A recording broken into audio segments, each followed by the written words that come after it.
Hello, everybody. How are you today? So this is Barbara Moore, and I am going live under the handle of Catch Your Breath 60. That is my blog and my handle for Twitter, Facebook for this page, for Pinterest, for YouTube. And remember that most of the posts that I have that are going live will be posted to Facebook in its own time when I get around to it, right? So I wanted to mention today, I always talk about Hunter, and I'm always talking about Hunter, my grandson, and Hunter this and Hunter that, but I do have two other boys in my life.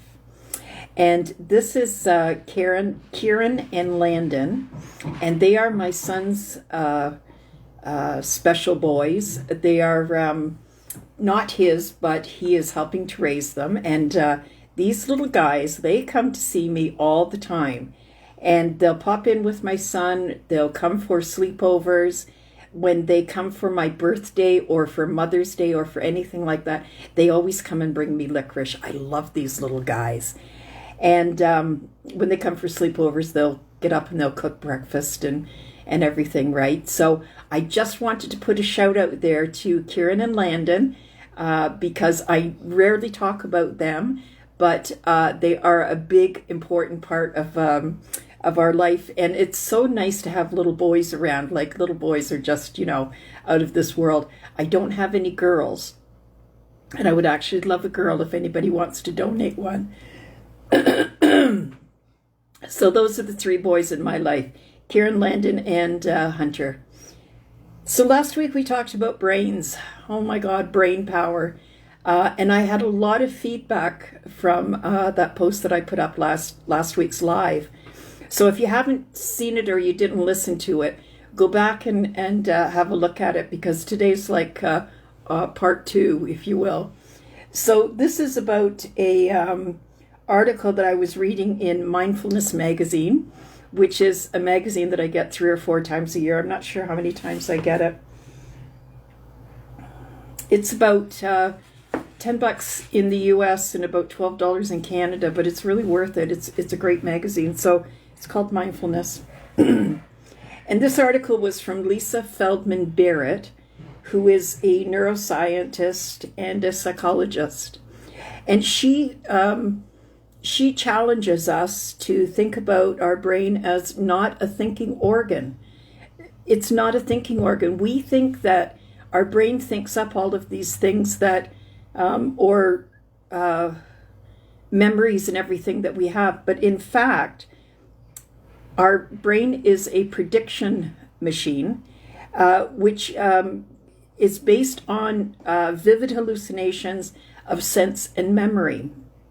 So predictions are something that are forecast, something that is based on experience. It's actually a guess. If anybody, forecasts, what is going to happen in the future, what's going to happen with the housing market or the financial market or whatever. Hi, Fred. It's a prediction. We don't really know what's going to happen, right? It's a guess, an estimate of what will happen based on observation that happened in the past.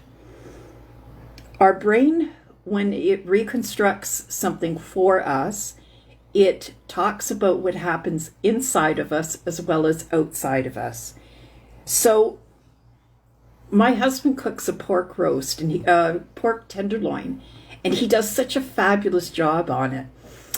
He actually stole the recipe from my daughter when she was living here, and I always told you she was such a great cook, right? So when he cooks this pork tenderloin, he wraps it in bacon, and he puts this rub on it and everything, and then you sear it in a cast iron fry pan on top of the stove, just to get it all brown and everything, and then you put it into a really hot stove, about 450 degrees. Hi, Emily. Hi, Audrey, how are you? So you wrap it in bacon, you do this rub, you put it on the top of the stove, and when you put it on top of the stove, it's so hot that it starts to smoke.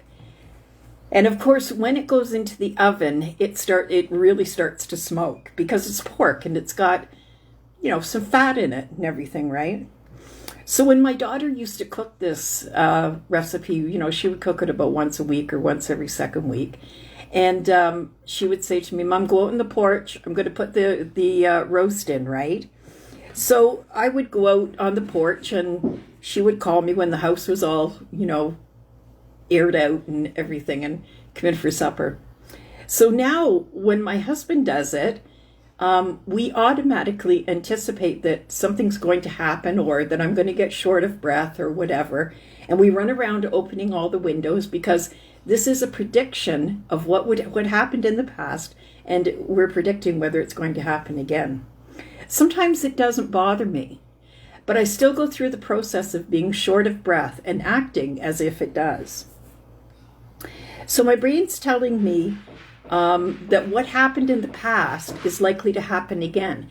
And I do this just by the smell, just by smelling that cooking roast, if you will.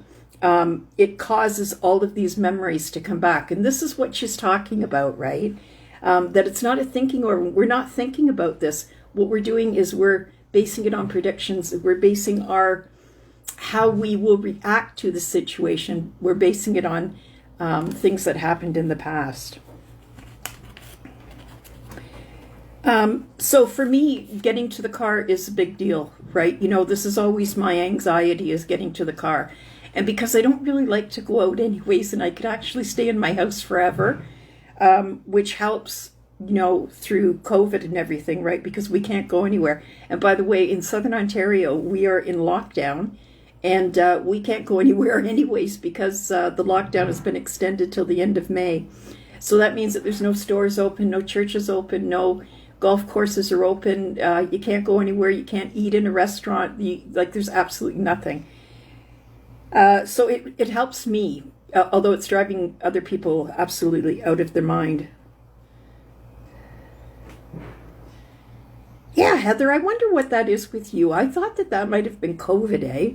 That you can't smell or taste anything. So that's a good thing for you, because it wouldn't bother you if the roast was smoking or not, right? Although it is a trigger to get yourself to a safe place if it does. So I'm not sure if that works in your favor or not. So for me, getting to the car is always causes shortness of breath. Now, when I really stop and think about this, I had COPD for a long, long time before I was diagnosed. And I went through a lot of episodes of shortness of breath.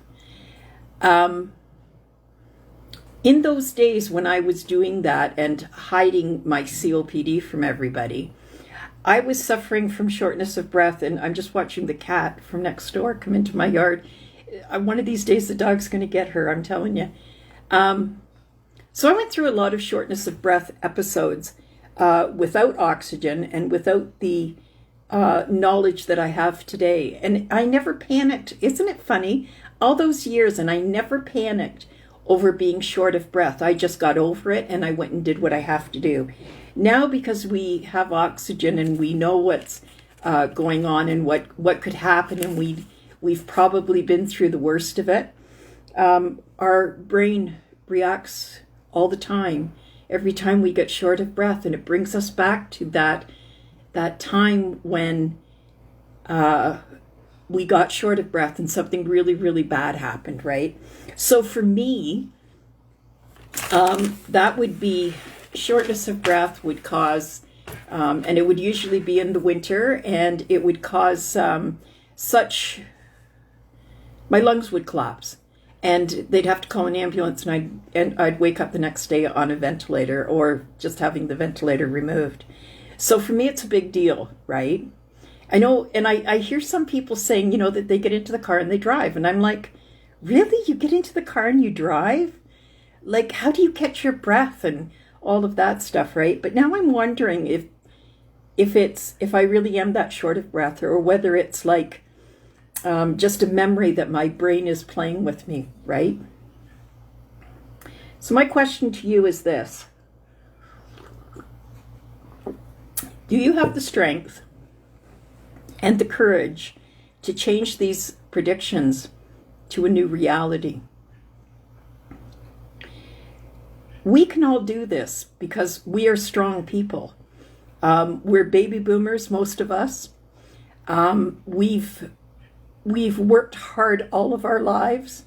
We've worked at, different jobs. Some of us have had better jobs than others, and some of us have had really crappy jobs that we had to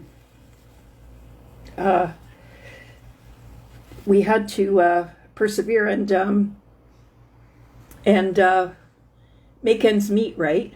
So we're not wimps, that's for sure. I can tell you that right now. None of us are wimps. But do you have the strength and the courage to change these predictions to a new reality? And actually, how do you do this? You can learn to change your reality, and you can learn to change these predictions. So take a challenge that you have. It can...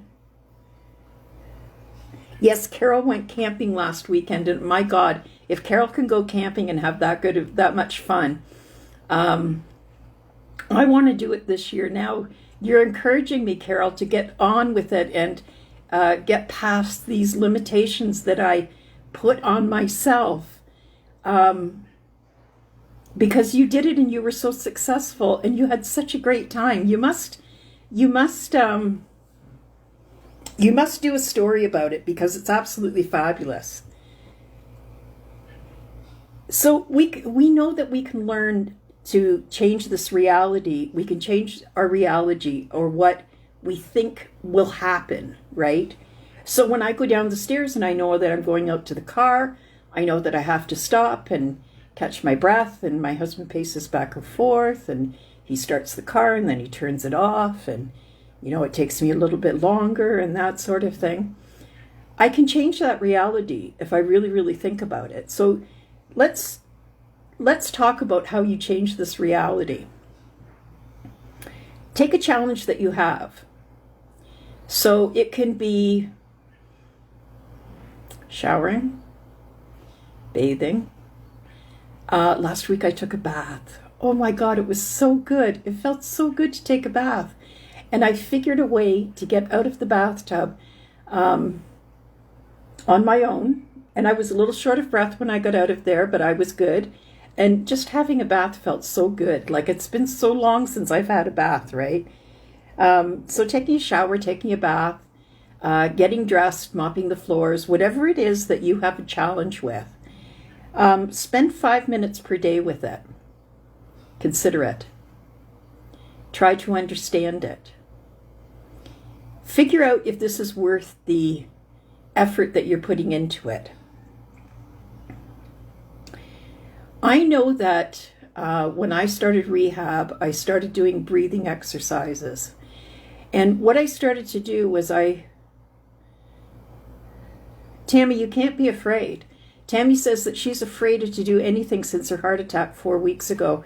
Tammy, you've got to talk to your doctor and find out what your limitations are. You can't be scared of everything, and you can't quit exercising. You have to keep exercising. So the thing that you have to learn is, how does this reality feel now? So maybe you can't do the treadmill, and maybe you can't go for a walk by yourself yet. Maybe it's just a little bit too soon. But you certainly can sit and do chair exercises, upper body and lower body, where you're not putting a huge strain on your heart. You're raising your breathing a little bit, and maybe your heart rate gets a little bit higher, but you certainly can still find a way to exercise, right? It's so important. And that's why they have cardio rehabilitation as well as pulmonary rehabilitation. And you need to talk to your doctor. You need to have a frank talk with your doctor about how you can proceed and go on, because you can't just quit everything because you had a heart attack. I know, I've had a couple of them, and I know how scary it is, especially when you lose consciousness, right? So I understand what you're saying, and it takes a little while to get started. I was in the hospital the end of March, and I really haven't gotten back to it yet. And I know Carol keeps encouraging me to, to try something, to try chair exercises and upper body exercises and that sort of thing. And I'm going, yeah, whatever, right? Like, whatever, I'm going to get around to it. But it is really important, Tammy. So you can't, just because you've had a heart attack, you can't stop living. The thing is with a heart attack, right? They mend you up and they send you home in a couple of days. And it's really not the deal that it used to be when our parents were having heart attacks. So I would urge you to talk to your doctor, sooner the better, and get some exercises in there, get some chair exercises. And for anybody who can't or thinks that they can't exercise, let me tell you that you can exercise. You can do chair exercises. You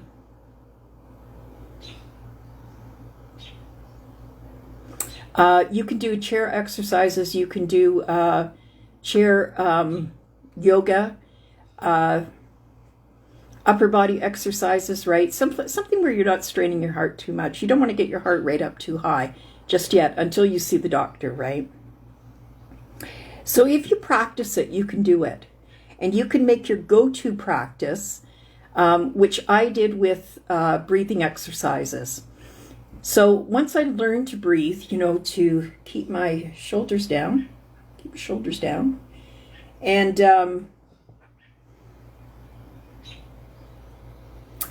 I don't have a good book on panic and anxiety attacks, but does anybody have the name of a good book for anxiety attacks for Bobby? If you have read a good book on anxiety attacks, or have found a website or somebody who blogs about it, can you leave it in the comments for Bobby? Sometimes reading a good book, if you get into a really good, mindset, and you really like the book and it resonates with you, right? It can teach you so much stuff, right? So if anybody has a really good book on anxiety or panic anxiety attacks, drop us a line and let us know what it is, okay? So when I started to learn to breathe, and I've talked to you a couple of times about breathing, and how wonderful it is to know actually how to breathe, and to do the deep belly breathing while you're keeping your shoulders down and relaxed. And I find that when I do my deep breathing, which I do at night while I'm watching TV, once I get into a bit of a problem, which could be just going from the living room to the bedroom, right, or to the bathroom, can cause shortness of breath. And when it does, now I find myself just going to pursed lip breathing without even having to think about it, right? So you can change your reality. You can learn how to do this, okay? So I hope that this next week that you will learn to change your reality so that it is not so scary, right? Because although we do become short of breath and we get ourselves into some predicaments every once in a while. Every time I go to the car, I'm not short of breath, but I act as if I am. So think about that, keep that in your mind for the next week, and let's see how that goes, okay? So once again, if anybody has any good books on panic anxiety attacks, leave them in the comments and let Bobby know. We will be, as normal, Zooming on Thursday night, and a couple of you tried last week to come and visit us, but you got the times wrong. So we are going live at 7 p.m. Eastern Standard Time, and you have to find out what that is. If you're in New York, or where Carol is in Boston, we're on the Eastern Seaboard. But if you're someplace else, you have to convert the time, okay? So it's 7 p.m. Eastern Standard Time. And for those of us that tried to join us last week, I'd love to have you come this week, okay? And the invite will be up by Thursday at noon. This is Barbara Moore for Catch Your Breath 60, and I appreciate each and every one of you that came today. Please do leave me a comment and let me know what you thought about our talk today. Thank you.